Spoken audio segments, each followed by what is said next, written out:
So if you knew what I know and you were to tell me that you want to work out, you want to stay in shape, you want to remain active, but you're too busy and too tired most days to do anything, I would say that you're full of shit.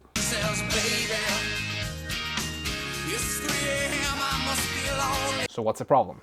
The problem is that you don't know what I know. So the goal of this video is to fix that. For starters, it's important for you to understand two concepts. The first one is training and periodization.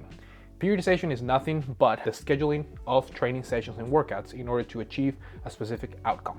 It is what all athletes in the world do. It is what people have been doing for decades, and it's the way to train for a goal.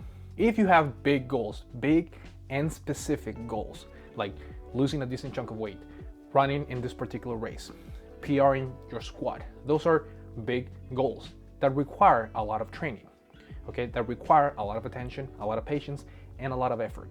These are time-consuming activities in which you have to train for extended periods of time. This is just the reality of training. You know, like the saying goes, it never gets easier, you just go faster. You just lift heavier. The better you are, the slower progress is going to be. So it is important to be motivated for these goals. Like if you truly do have a big goal, you have to want it and you have to be committed to it. The second principle is detraining and deconditioning. Now, contrary to popular belief, this takes a lot longer than we think.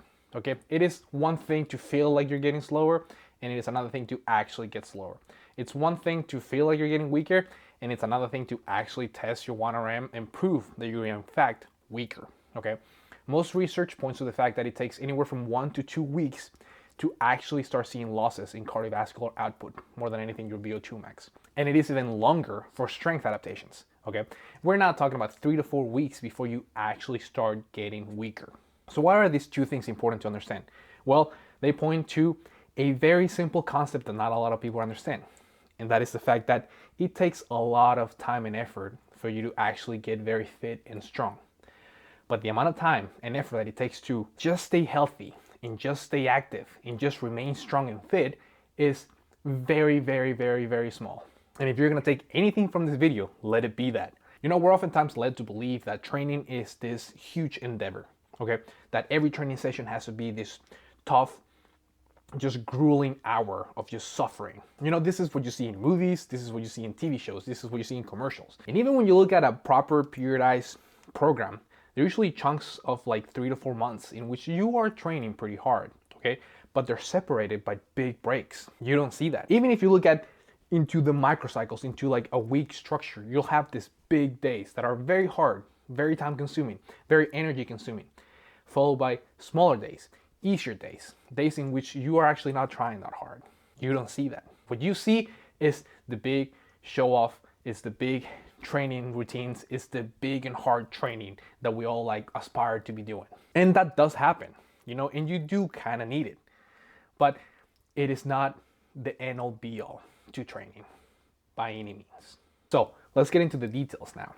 If your goal is to just remain healthy, remain fit, stay strong and well conditioned for the rest of your life, so you're able to do whatever it is that you want. You want to go on a hike on the weekend? Not a problem. You want to play around of tennis once a week? Not a problem. You want to remain strong and still bench 225 by the time you're 60? Not a problem. Yes, if you never train in your life and you want to get to that, it will take some time, okay? But this is not the case for the majority of people. And even if this is not your big goal, training, like I'm about to describe, doesn't mean that you will not continue to see results. It doesn't mean that you can get stronger training this way, okay? It just means that it's not the end goal. The end goal is to just remain active and remain strong and remain fit for the rest of your life. So now let's go over the details on how to do this. And to be clear here, this is the bare minimum, the smallest of boxes that you have to check in order to fulfill the necessities that you need in order to do what we're trying to do here, okay? So there's nothing wrong with going and building up from this, getting more complex, okay? Adding more things into your training. There's nothing wrong with that. So let's talk about strength work, okay? And we're gonna talk about simply moving heavy stuff at least once a week through a full range of motion. This is not your classical bodybuilding split that requires like 3 to 4, 5, 6 days of training, an hour each day with different body parts. No, we are talking about moving heavy stuff at least once a week. You need to be focused on is moving through a full range of motion and your level of exertion. It needs to be high. You need to be moving heavy stuff I don't care if the form is not perfect, okay? I much rather you move some heavy dumbbells with a little bit of momentum once a week than you trying to start a program, trying to get back into shape and leaving 5 reps in reserve because you want to have good form. Fuck that. Move some heavy stuff. You cannot get injured from a position that you got into comfortably. You get injured when you lose tension. You get injured when you lose bracing. You get injured when you max out. We're talking about leaving 1 to 2 reps in reserve and moving heavy stuff. If you do this with big compound movements, the sessions are not going to be long. 1 to 2 sets, okay? 4 movements, get your squats in, get your presses in, get your pulling in, and then a couple accessory pieces. So for example, you go in, you do your squats, you do your bench, do you a rowing variation. After that, you should add some hamstring accessory work, and if you want to do arms, do arms.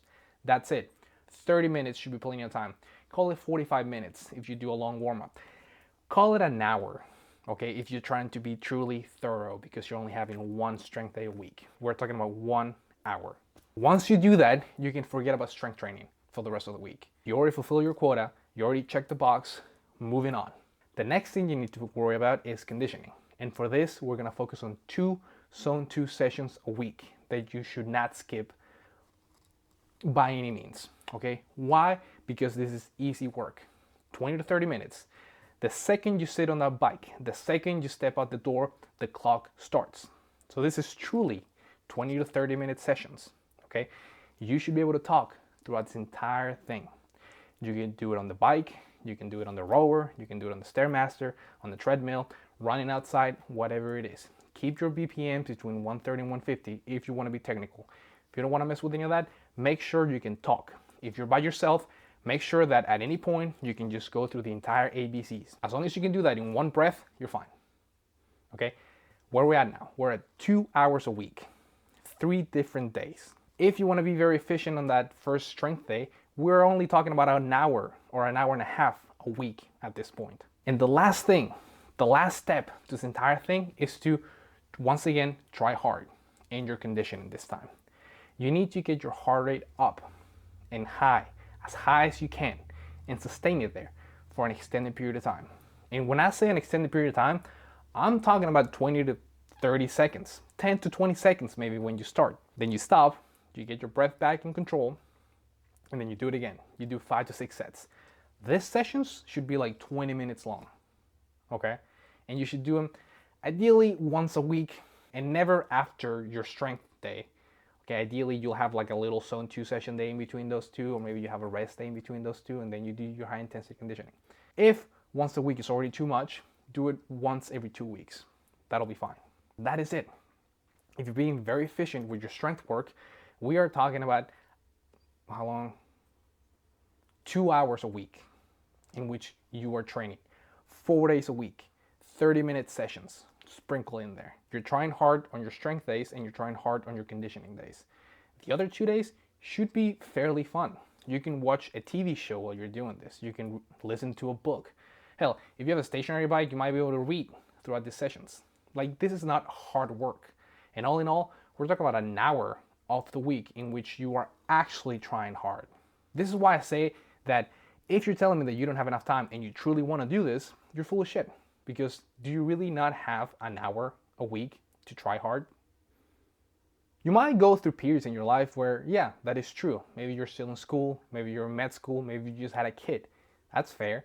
Things like that can happen, but it won't be the rest of your life. And if these are the bare minimums, if this is all it takes for you to actually stay in shape, and you truly want to stay in shape, there's really no excuses here. And that's the video. So as always, hopefully you guys enjoyed it and got something useful out of it. Thank you so much for watching. I always appreciate every single one of you. There's a free training guide below where I dive into the same topics in a little more detail. If you're curious, completely free, just sign up. 10 days or 10 emails over the course of 10 days. That's all it is. Thank you so much for watching. All right, bye. It is important to draw wisdom from many different places. If we take it from only one place, it becomes rigid and stale. Understanding others, the other elements, and the other nations will help you become whole.